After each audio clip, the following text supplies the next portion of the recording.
함께 나누실 말씀은 다니엘 11장 2절부터 20절입니다. 다니엘 11장 2절부터 20절입니다.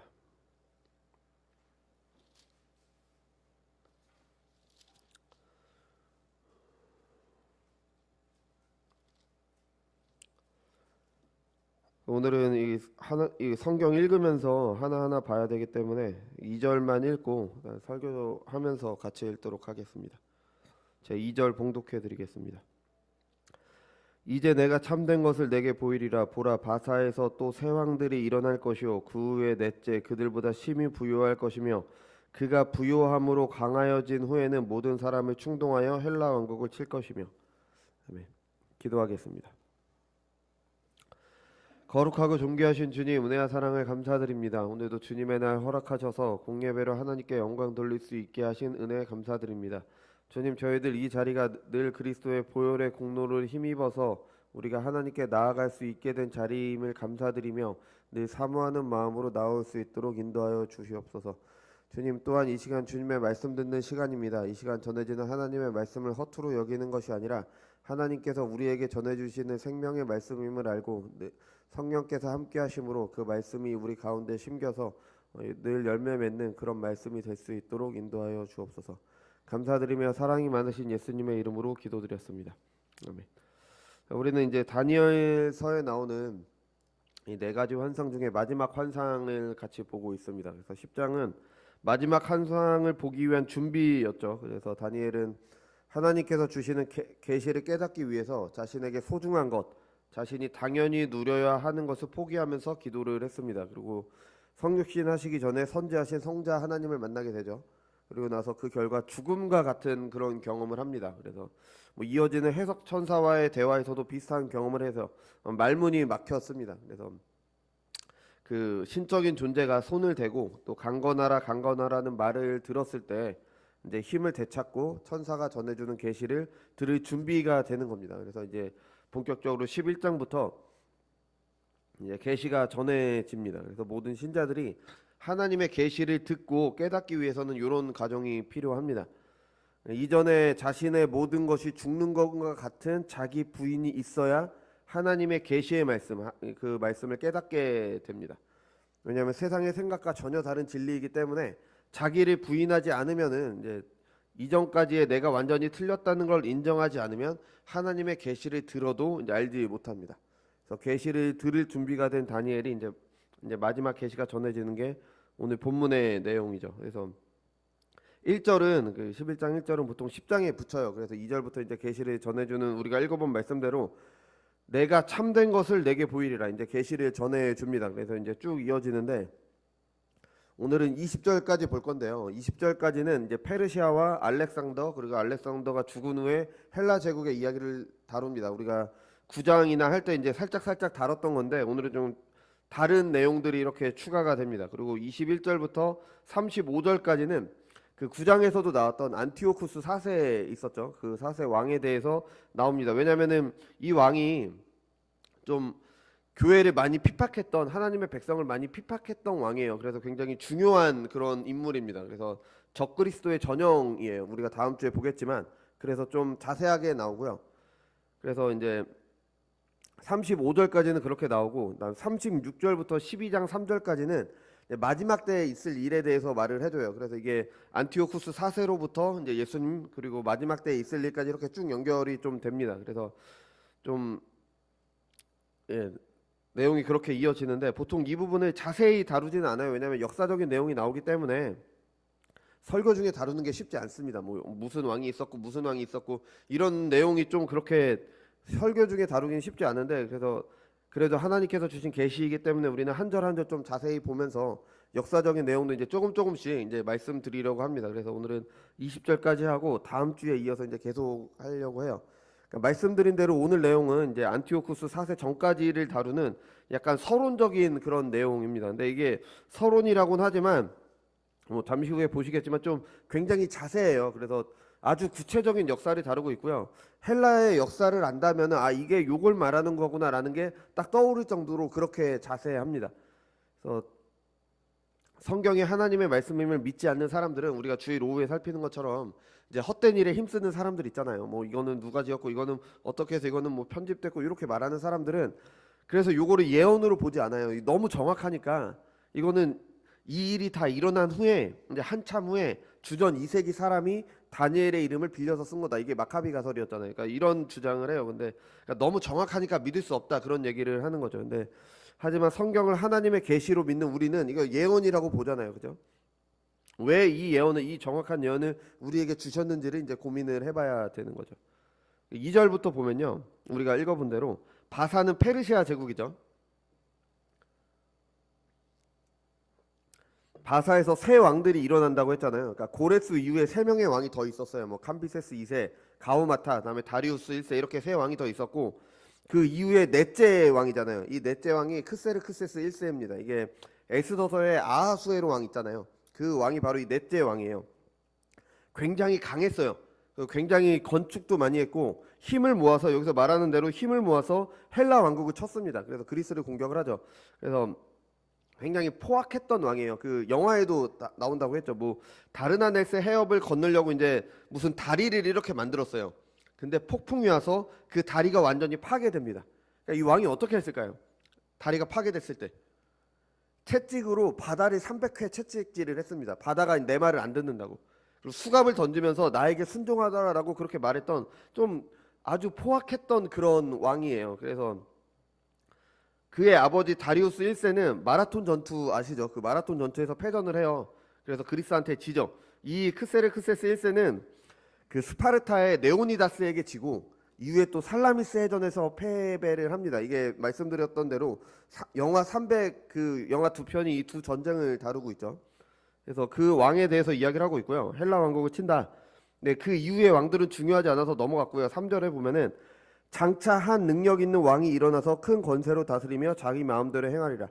장차 한 능력 있는 왕은 전쟁을 잘한다는 의미입니다. 그러니까 이게 알렉산더 대왕을 이야기를 하는 거죠. 그가 세울 이제 헬라 제국에 대한 이야기입니다. 그래서 4절은 그러나 그가 강성할 때에 그의 나라가 갈라져 천하 사방에 나누일 것이나 그의 자손에게로 돌아가지도 아니할 것이요 또 자기가 주장하던 권세대로도 되지 아니하리니 이는 그 나라가 뽑혀서 그 외에 다른 사람들에게로 돌아갈 것입니다. 그러니까 우리가 잘 아는 대로 이 알렉산더 대왕이 젊은 나이에 죽죠. 아주 큰 나라를 세웠지만 젊은 나이에 죽고요.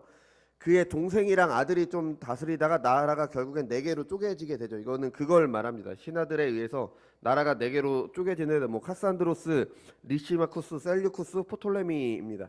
제가 이걸 말씀드리는 이유는 이제 이후의 이야기가 이 네 개의 나라 중에서 셀류쿠스랑 프톨레미 왕조 이 두 왕조에 집중이 됩니다.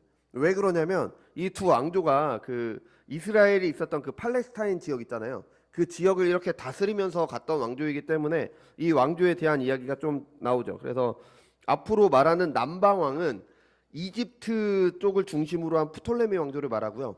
북방 왕은 그 옛날 바벨론 그쪽 지역을 다스렸던 셀류쿠스 왕조를 말합니다. 그래서 남방왕, 북방왕은 그렇게 나뉘게 되는 거죠. 그래서 5절 보면요.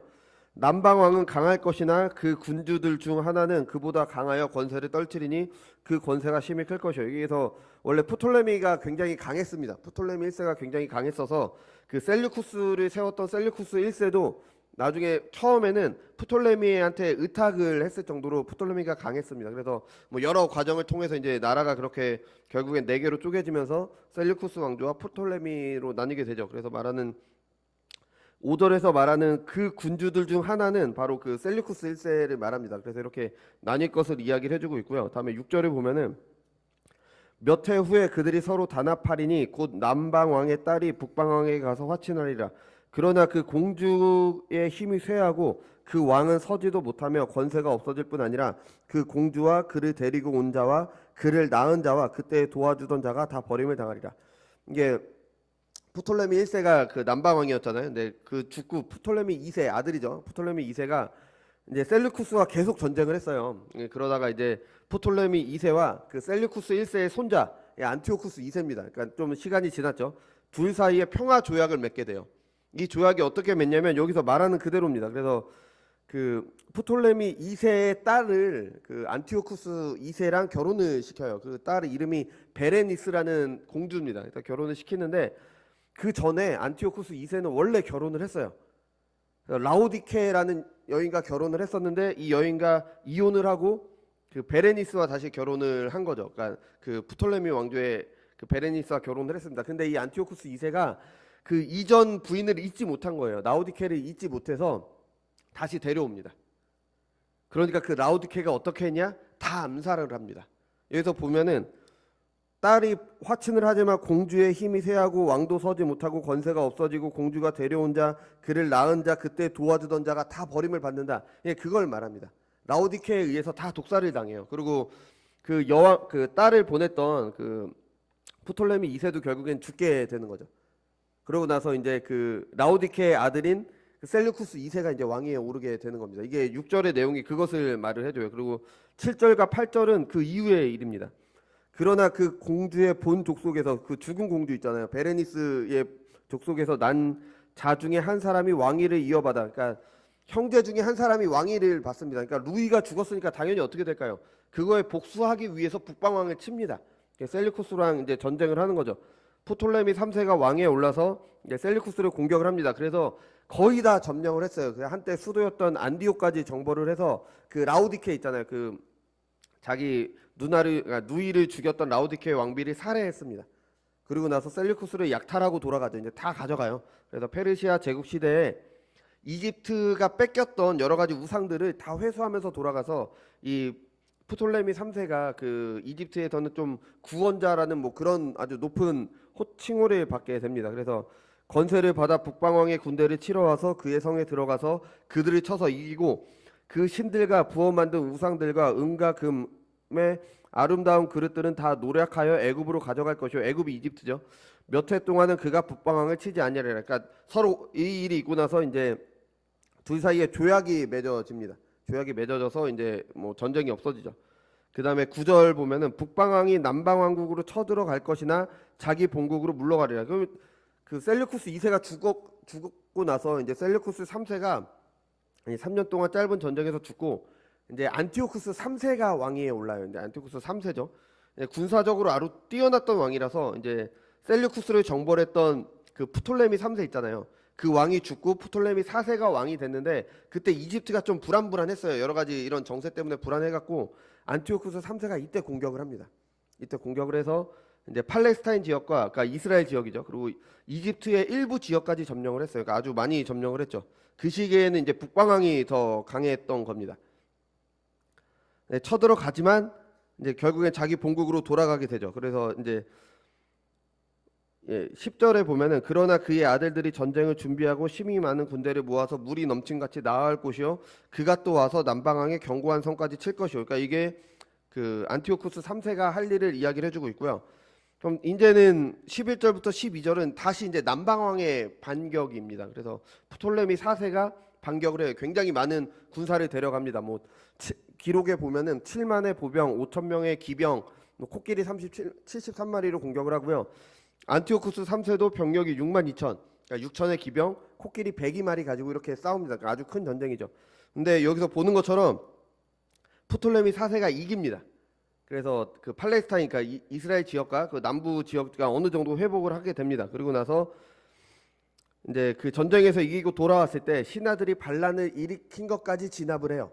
그래서 그게 11절과 12절입니다. 남방왕이 크게 노하여 나와서 북방왕과 싸울 것이라. 북방왕이 큰 무리를 일으킬 것이다. 큰 무리를 일으켰죠. 근데 그 무리가 이제 남방왕의 손에 넘겨준 바 됐고요. 그가 큰 무리를 사로잡은 후에 그의 마음이 스스로 높아져 수만 명을 엎드릴 것이나. 그러니까 이게 반란을 진압한 걸 말하는 거죠. 그 세력은 더하지 못할 것이요. 왜 더하지 못하냐? 좀 전쟁에 이기고 나서 방탕한 생활을 합니다. 그래서 세력이 더 강해지지는 못해요. 그래서 그냥 그 상태로 끝이 나게 됩니다. 이제 프톨레미 4세가 죽고 나서 이제 프톨레미 5세가 왕위에 올랐는데 5살의 나이에 왕위에 올랐어요. 그러니까 좀 굉장히 약했죠. 그러니까 다시 안티오쿠스 3세가 기회를 노리고 침략을 합니다. 이때 이제 남방왕에게 이김으로 이제 그 이스라엘 지역, 팔레스타인 지역이 아예 셀류쿠스 왕조에 속하게 되는 거죠. 이게 로마 시대까지 계속 이어지게 됩니다. 아예 그냥 차지하게 되는 거죠. 그게 13절부터 14절까지 나오고요. 15절에 보면은 이에 북방왕은 와서 토성을 쌓고 견고한 성읍을 점령할 것이요 남방의 군대는 그를 당할 수 없으며 또 그가 택한 군대라로 그를 당할 힘이 없을 것이므로. 그러니까 패배한 이집트 사람들이 이제 멀리까지 도망을 갔어요. 그래서 거기에서 이제 실제로 역사 가운데 안티오쿠스 3세가 토성을 쌓아서 견고한 성을 점령을 합니다.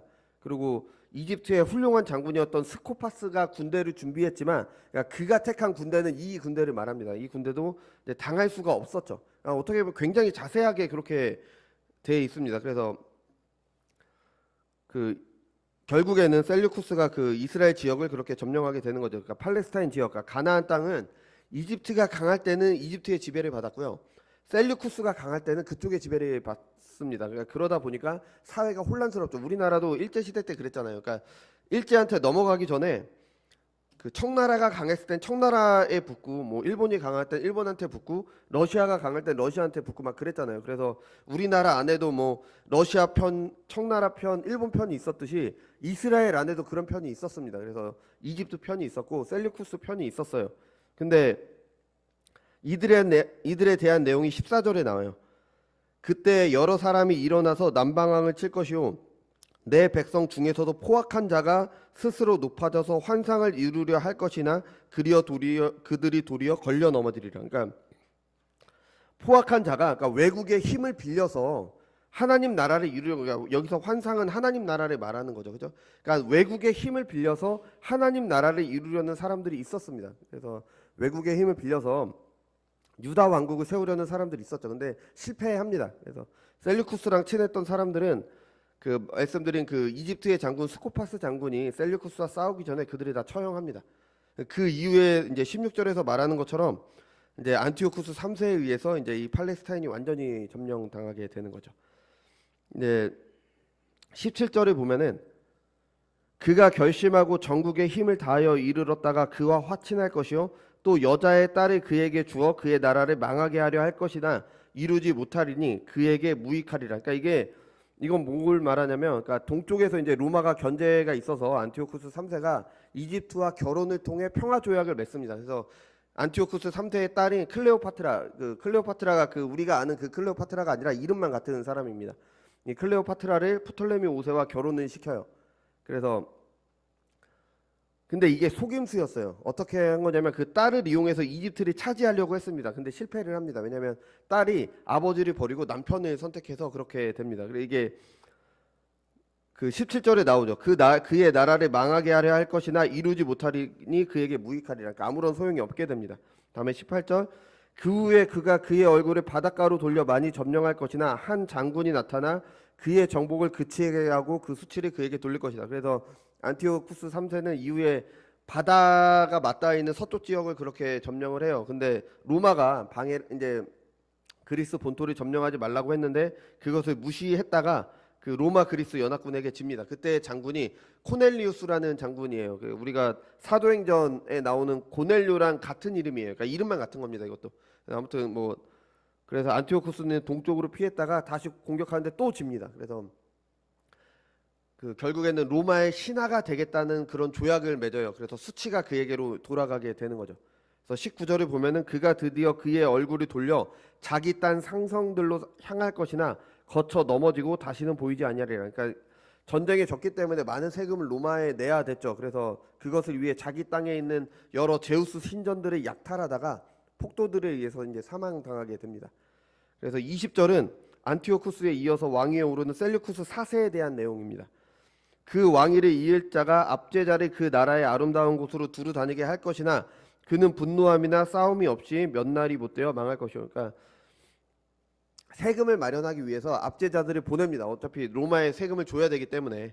근데 뭐 여러 곳에 아름다운 땅, 약속의 땅 이스라엘에도 보내죠. 그래서 예루살렘 성전을 약탈하려고 합니다. 근데 그때 유대 문헌인 마카비서에 따르면요, 하나님의 천사들이 나타나 그를 징벌한 것으로 그렇게 기록이 돼 있어요. 근데 그게 뭐 실제 그랬는지 아닌지는 알 수 없지만 어쨌든 이제 성전을 약탈하다가 문제가 생겨서 세금을 거들어 보냈던 그 사람에 의해서 이 왕이 독살당하게 됩니다.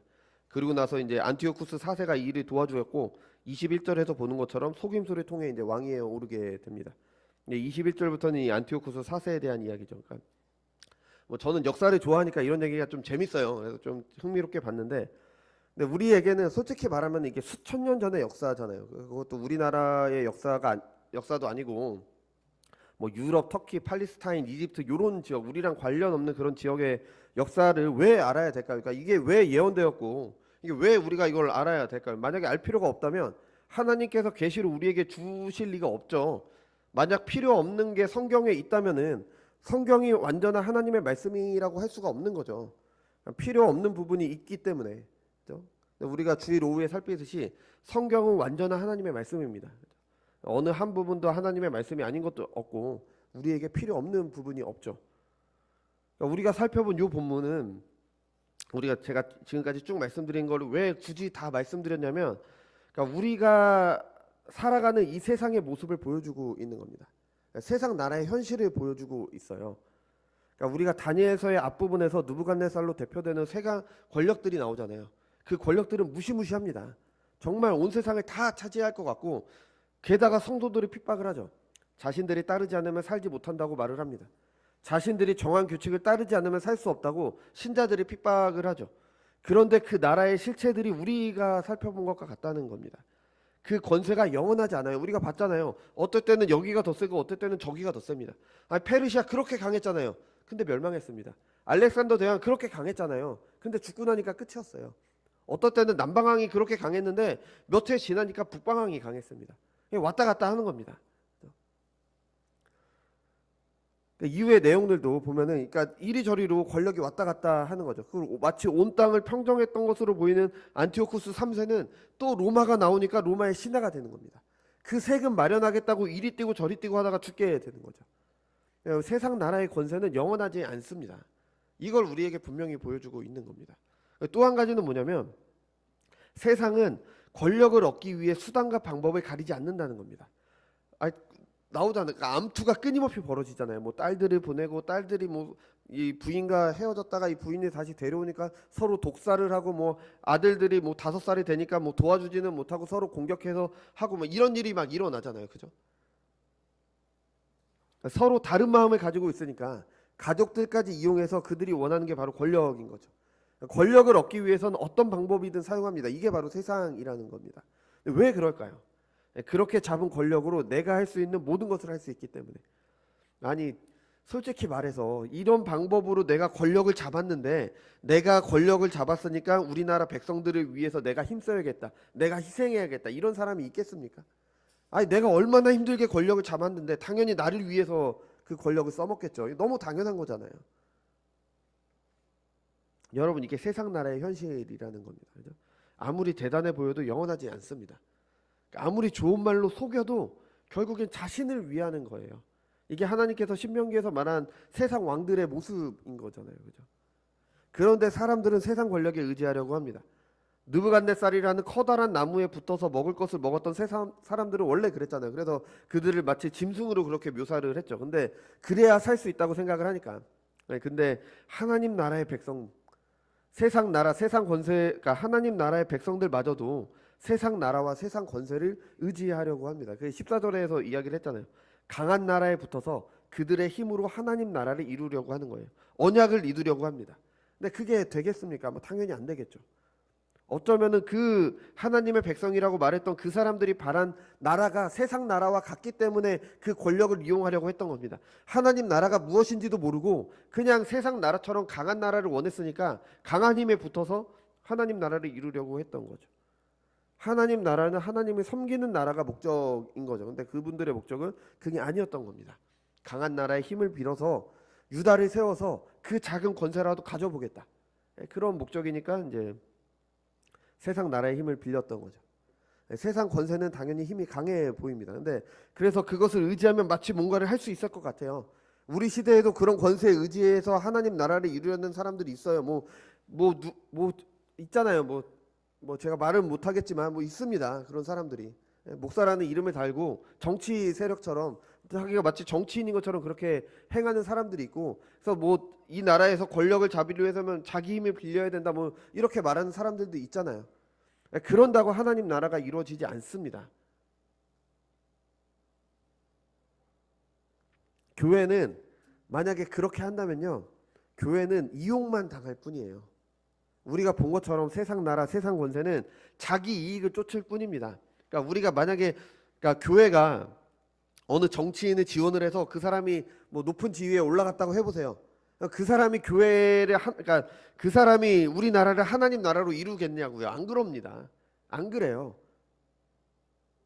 세상 권세는 자기 이익을 쫓기 때문에 결국엔 자기 이익을 위해서 움직이는 거예요. 자신한테 유리하면 삼켰다가 불리해지면 언제 그랬냐는 듯이 돌아서는 게 바로 세상이잖아요. 우리 앞에서 좋은 모습을 보여주기도 하지만 하나님 나라를 이루기 위해 일하지 않습니다. 어느 정당에서 대통령이 나온다고 해서 하나님 나라가 이루어지는 것도 아니고 다른 정당에서 대통령이 나온다고 해서 교회가 망하는 것도 아니에요. 세상이 망하는 것도 아닙니다. 그런 정치 위에 하나님 나라가 있는 겁니다. 교회에서 뭐 어떤 분들은 뭐 이 당, 어떤 분들은 저 당을 지지할 수도 있어요. 근데 그게 교회가 갈라지는 그런 이유가 돼서 안 됩니다. 그런 것들 위에 하나님 나라가 있는 겁니다. 세상 권력은 어쨌든 하나님 나라와 반대됩니다. 아무리 누가 대통령이 되든, 그러니까 누가 어느 정당이 권력을 잡던 간에 하나님 나라와 반대되는 쪽으로 가게 돼 있어요. 이건 어쩔 수 없는 겁니다. 이건 세상 나라는 원래 그렇습니다.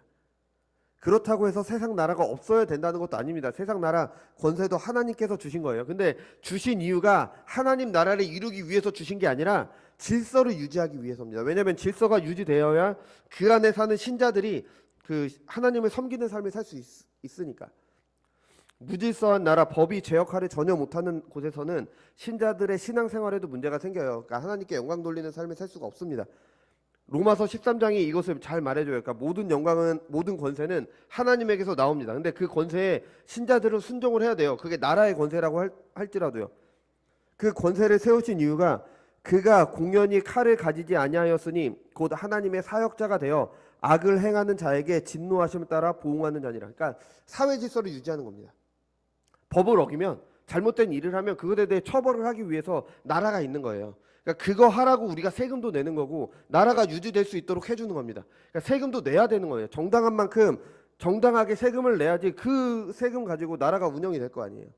그래야지 범죄자들의 그 처벌을 하고 뭐 사회 질서를 유지해야지 우리가 그 안에서 살면서 하나님께 영광 돌리는 삶을 살 거 아니에요. 만약에 무질서한 사회다, 그럼 우리가 어떻게 신앙생활을 할 수가 있어요? 물론 할 수야 있지만 그만큼 힘들겠죠, 그죠? 디모데전서 1장에서 2장도 같은 것을 말합니다. 그러므로 내가 첫째로 권하노니 모든 사람을 위하여 간구와 기도와 도고와 감사를 하되 임금들과 높은 지위에 있는 모든 사람을 위하여 하라. 이는 우리가 모든 경건과 단정함으로 고요하고 평안한 생활을 하려 함이라. 그러니까 여기까지가 끝인 겁니다. 이 그 정치 권력자들을 통해서 하나님 나라가 이루어지지 않습니다. 하나님 나라를 이루기 위해서 하나님께서 보내신 것은 바로 교회입니다. 교회 외에 하나님 나라를 이룰 수 있는 그런 집단이 없습니다. 세상 권세가 도움이 됩니다. 당연히 우리를 도와주고 뭐 악한 사람들을 처벌해주고 질서를 유지해주고 뭐 여러 가지 도움을 주잖아요. 아니 막말로 나라에서 길을 내주고 그러니까 교회도 세울 수 있는 거고 우리가 살 집도 있는 거잖아요. 그러니까 그런 게 돼야지 우리가 신앙생활도 할 수가 있습니다. 그죠? 근데 도움이 돼요. 근데 의지할 것은 아닙니다. 또 영원하지도 않습니다. 그리고 결국에는 자신들을 위하는 이기적인 권력일 뿐입니다. 우리는 본문에서는 안 나오지만 우리는 세상 나라와 전혀 다른 하나님 나라에 대해서 알고 있습니다. 다니엘서는 세상 나라가 어떻다라고 말해 주는 거는요, 그 나라의 실체를 보여주는 동시에 우리가 하나님 나라를 소망하라고 우리에게 말을 해주고 있는 겁니다. 세상 나라는 다른 사람을 지배해서 나에게 유익이 되도록 하는 거예요. 그게 세상 나라잖아요. 예전에 왕들이 그랬고 지금의 권력자들이 그렇습니다. 물론 과거에 비해서 많이 나아졌죠. 이제 그러니까 보통 시민들의 눈치를 보잖아요. 근데 기본 바탕은 바뀌지 않아요. 사람들이 권력을 잡으려고 하는 것은 결국 나를 위해서죠. 나의 야망을 위해서, 내 욕심을 위해서. 어쨌든 나를 위해서입니다. 근데 하나님 나라는 아닙니다. 하나님 나라는 예수님께서 오심으로 시작되었습니다. 그 나라의 시작은 세상 나라들과 전혀 다릅니다. 세상 나라들은 온갖 술수로 권력을 차지합니다. 근데 하나님 나라는 아닙니다. 여러분, 하나님 나라가 어떻게 시작되었습니까? 그 나라의 왕 되신 예수님께서 다른 사람을 희생시킴으로 시작되지 않았습니다. 반대죠. 오히려 예수님께서 희생하심으로 그 나라가 시작되었습니다. 자신의 두 아들들을 예수님께서 영광 중에 오실 때 예수님의 양옆에 앉혀달라고 한 엄마가 있었습니다. 뭐 세베대의 아들들, 그러니까 요한과 야고보의 어머니였죠. 예수님께서 가져오실 나라를 세상 나라처럼 생각을 했습니다.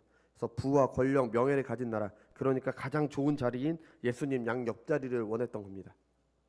그런데 그들이 원하는 예수님의 옆자리는 그런 자리가 아니었습니다.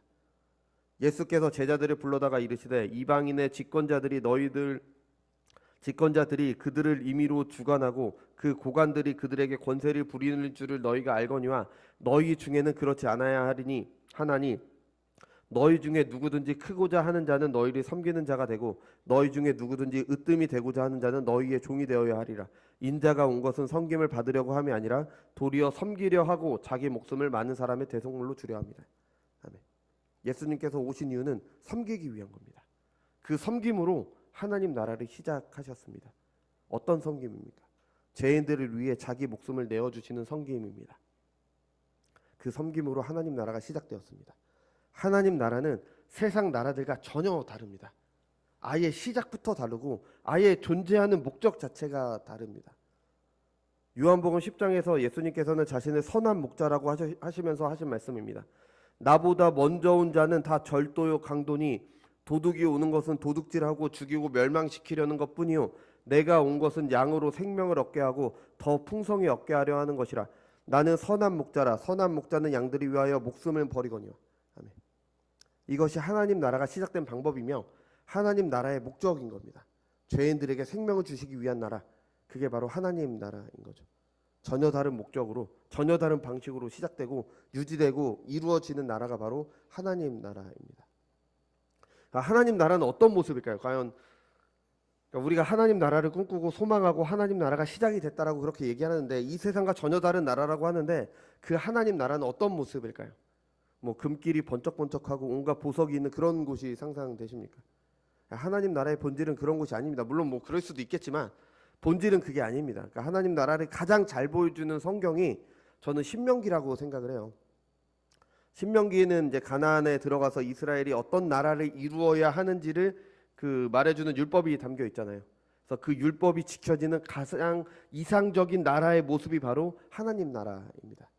전에 한번 희년이라는 그 제도를 통해서 하나님 나라가 어떻다라는 걸 말씀을 드렸잖아요. 그러니까 오늘은 그 좀 재판과 관련된 율법을 통해서 우리가 한번 생각을 해보려고 하는데요. 그러니까 우리 한번 찾아볼게요. 신명기 16장 18절에서 20절입니다. 그러니까 신명기에 있는 율법 뭐를 가지고서든 다 이렇게 가능한데 오늘은 그냥 그 재판에 관한 율법을 통해서 한번 보겠습니다. 신명기 16장 18절에서 20절입니다.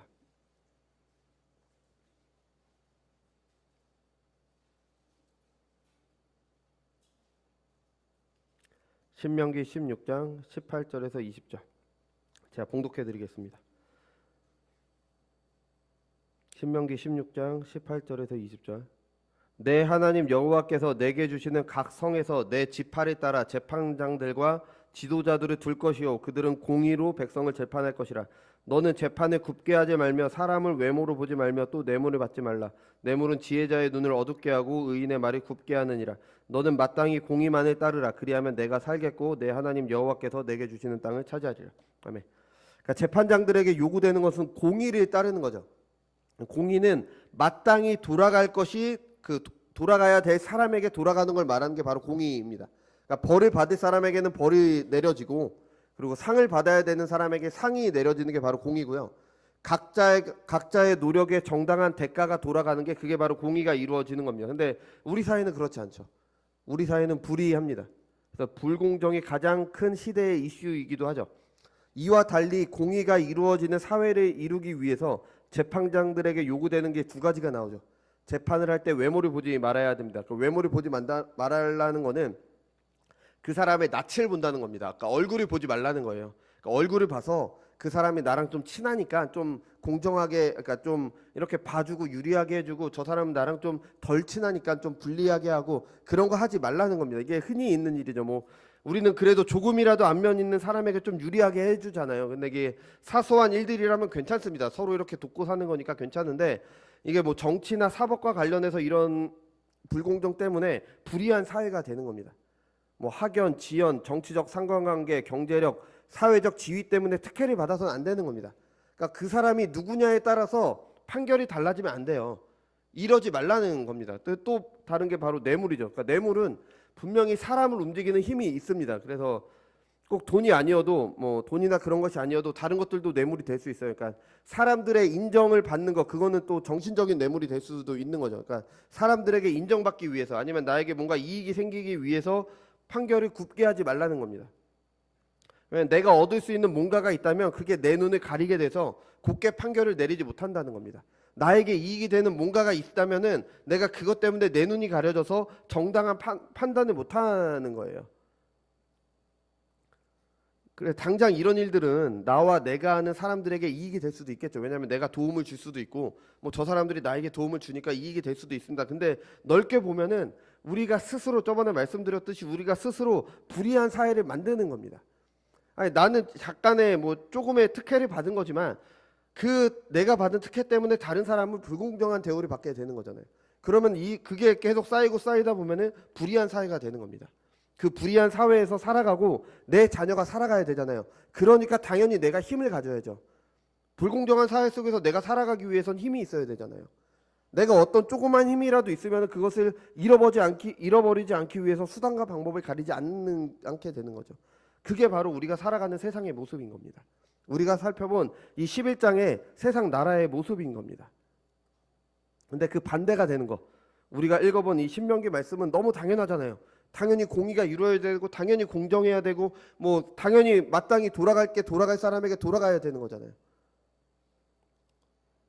근데 이게 안 이루어지니까 불의한 사회가 되고 그 안에서 살아가기 위해 서로가 서로를 밟아야 되는 모습이 되는 겁니다.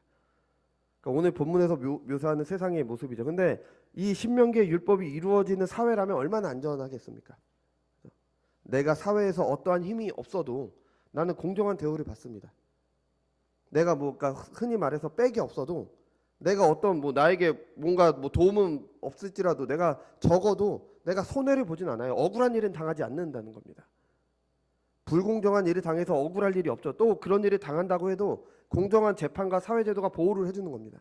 이게 공의가 세워지는 사회인 거잖아요. 이런 사회에서 살면은 불안하지 않습니다. 힘과 권력을 가지려고 온 삶을 불태우지 않아도 돼요. 그러니까 내가 하나님께 영광 돌리는 삶을 살 수가 있는 겁니다. 이게 바로 하나님 나라인 겁니다.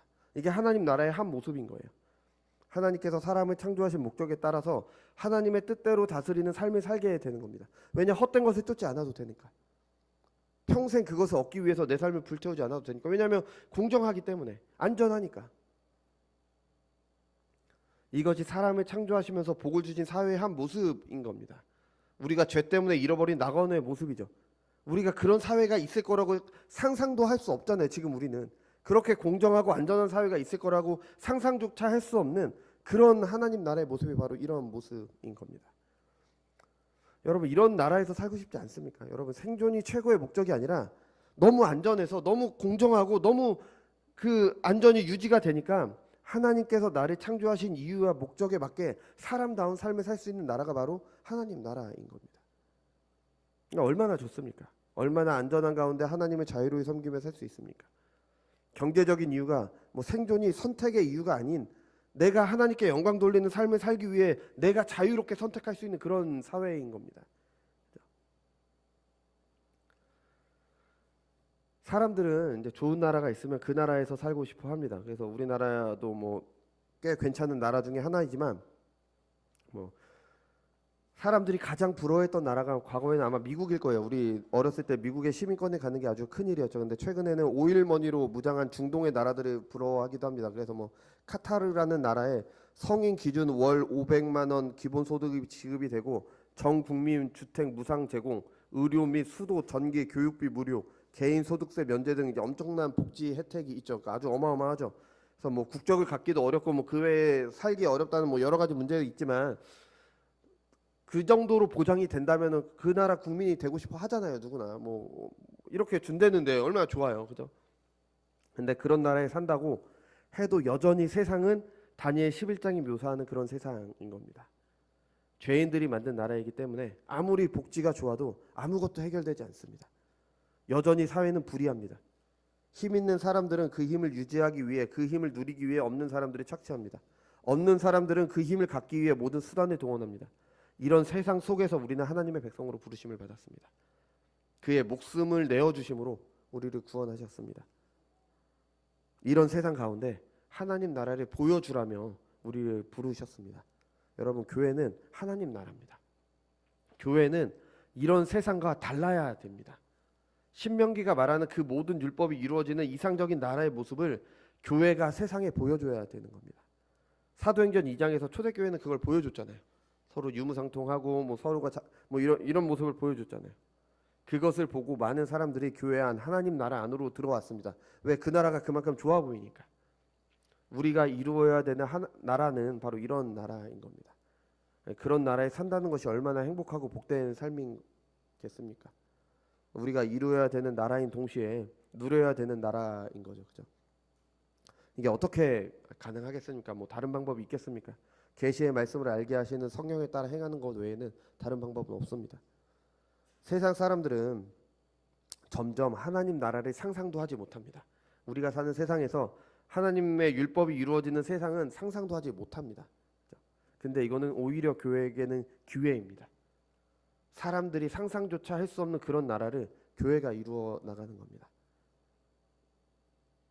교회가 하나님 나라가 얼마나 좋은지, 세상과 다른 그런 이상적인 사회가 가능하다는 것을 보여주는 겁니다. 물론 부족하겠지만 보여주는 겁니다. 그것을 볼 때 사람들은 하나님 나라 안에서 살기를 소망하며 그리스도께 나아올 것입니다. 이것이 우리가 하나님께 영광 돌리는 방법이고요.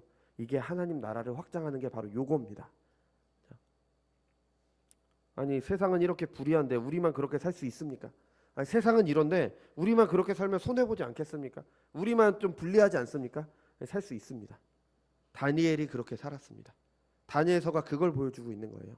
그렇게 살 수 있다. 바벨론의 포로로 간 이스라엘도 하나님께서 돌보셨습니다. 바벨론의 포로가 돼서 이제는 아무런 소망이 없어 보일 때도 다니엘과 세 친구를 하나님께서 돌보셨습니다. 하나님의 뜻대로 살아도 되는 겁니다. 이런 은혜를 누리는 저와 여러분이 되시길 바랍니다. 기도하겠습니다.